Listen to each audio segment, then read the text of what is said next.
বাজার ৩০ কোটি, আয় ২০৩ কোটি, ঝড় তোলা দক্ষিণ ছবি করল নতুন রেকর্ড।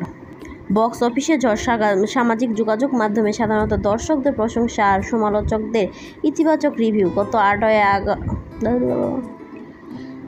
বাজার ৩০ কোটি, আয় ৩০৩ কোটি, ঝড় তোলা দক্ষিণী ছবিটি গড়ল নতুন রেকর্ড।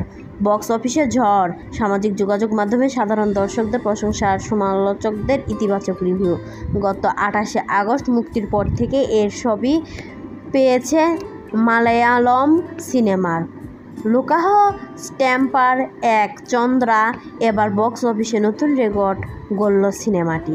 কেবল দক্ষিণ ভারত নয়, গোটা ভারতীয় সিনেমা প্রেমীর দৃষ্টি এখন ডমিনিক অরুণ পরিচালিত এই সুপারহিরো সিনেমাটির দিকে। কল্যাণী প্রিয়দর্শন অভিনেত্রী এই মালয়ালম সুপারহিরো ছবি বক্স অফিসে নতুন রেকর্ড গড়ে তুলেছে। মাত্র ৩০ কোটি রুপি বাজেটে নির্মিত ছবিটি ইতিমধ্যে ২০২৫ সালে তৃতীয় সর্বাধিক আয় করা মালয়ালম চলচ্চিত্রে পরিণত হয়েছে। মুক্তির ১৩ দিন ভারতে সিনেমাটি আয় ৯৭ কোটি ৭৫ লাখ রুপি। বিদেশে দারুণ ব্যবসা করেছে সিনেমাটি। দেশ বিদেশে মিলিয়ে এখন পর্যন্ত ছবিটি আয় ২০৩ কোটি রুপি।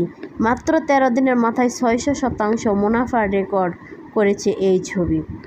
সিনেমাকে কেন্দ্রীয় চরিত্রে অভিনয় করেছেন নির্মাতা প্রিয়দর্শনের মেয়ে কল্যাণী। ছবিতে আরও আছেন স্যান্ডি, অরুণ কুরিয়ান ও নাসলেন। ছবিটি পরিচালনা করেছেন ডমিনিক তরুণ আর প্রযোজক রয়েছে দুলকার সালমানের ওয়ে ফিয়ার ফিল্ম।